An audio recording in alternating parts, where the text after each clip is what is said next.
Hey YouTube, it's basically anime. Today I am reviewing Black Clover episode 142 for you guys. Now if you like Black Clover anime content, Black Clover anime reviews, make sure you subscribe to the channel. If you like anime content in general, make sure you subscribe to the channel, turn on that notification bell so you get notified every time I post. And let's just get into this review.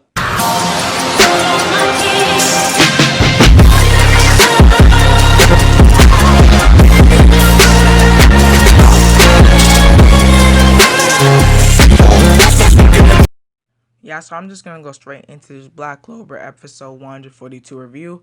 And to be honest, I didn't really think I'm not saying I didn't like the episode, but actually let me just review this so you guys can form your own opinion. So it kind of starts off as a girl who's in a small village. I forgot the name, but they called it a mundane town. They're not rich or poor, they're not strong or weak, they're just in the common realm. They're just like the regular life of a regular villager in the Clover Kingdom while she was eating dinner at her dad's house, and I'm presuming it's her dad's house with her grandma. All of a sudden, the whole town just started blowing up. And as you guys know, there were some villagers who got possessed by the elves. I'm pretty sure with that reincarnation spell, they got possessed and started blowing the whole town up. But then technically her dad and grandma did die in the attack, and the elves that were possessed kind of like faded after vengeance won a tree spell and blah blah. You guys know the story. It's kind of like a prequel to the episode. Anyway, while she's burying her dad and grandma from the attack, somebody who's very an instigator, that's what she is, brings her a newspaper, the villager a newspaper saying it's all Asta's fault. He's the devil incarnate. It's the people got possessed by really who was elves. They're like devil servants. So she was like, I hate these people, the devil servants who destroyed everything. So this is a prequel to the episode. She's gonna get revenge on Asta, whoever did the thing to her. Anyway, we then cut back to see there was a magic night. This is similar to the manga, like what the manga is doing right now, but it's not that different actually.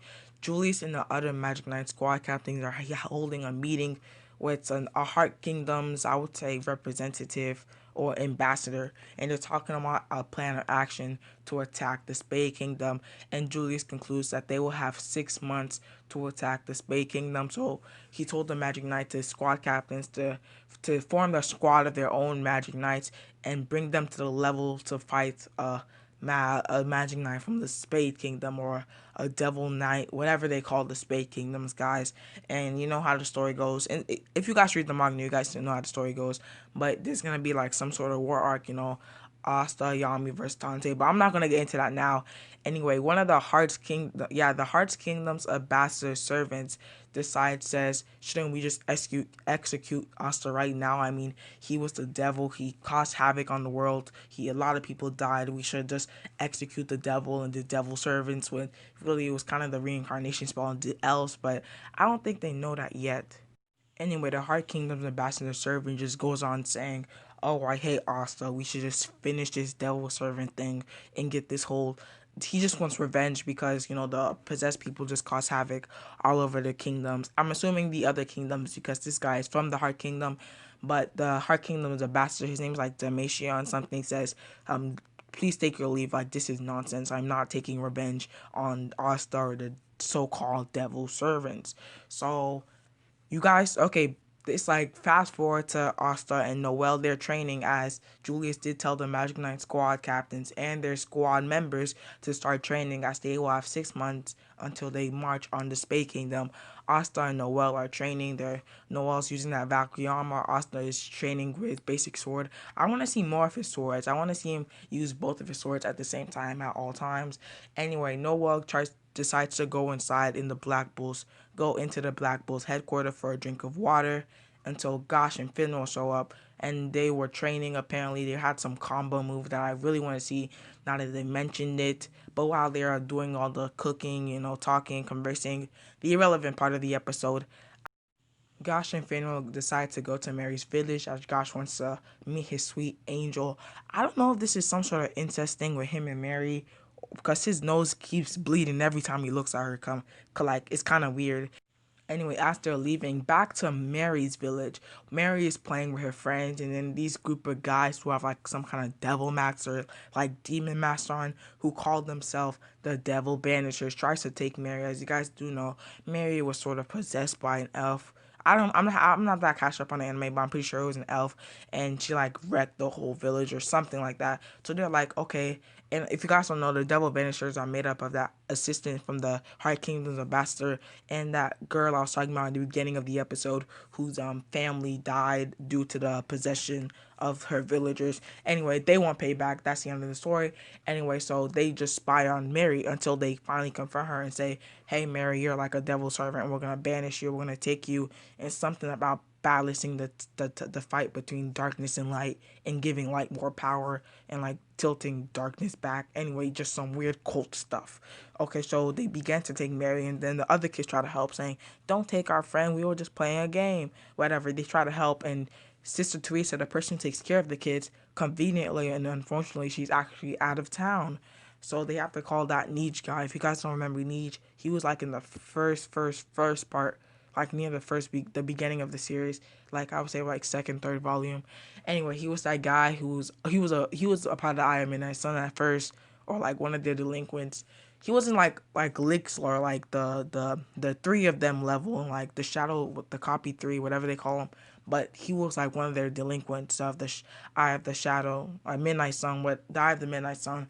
Anyway, his name is Nietzsche, blah blah blah. He takes care of the kids with Sister Teresa. He has no magic, so he attempts to fight the guys back. But as I said, some of these guys are from the village where I said they're not rich or poor, they're not strong or weak, and they barely have any mana or magic. And if they do have mana or magic, is very weak. Anyway, he couldn't sense their mana, so they kind of jumped them and hit him with a bat across the head, knocking them out. And the other villagers attempt to go help out, saying, "Hey, leave those kids alone." But they grab Mary and they just leave. They grab Mary and they just disappear. Yeah, like not flash forward, go backward or reverse to the Asta and Noel training Black Bulls, whatever, when Gosh and Finn were leaving.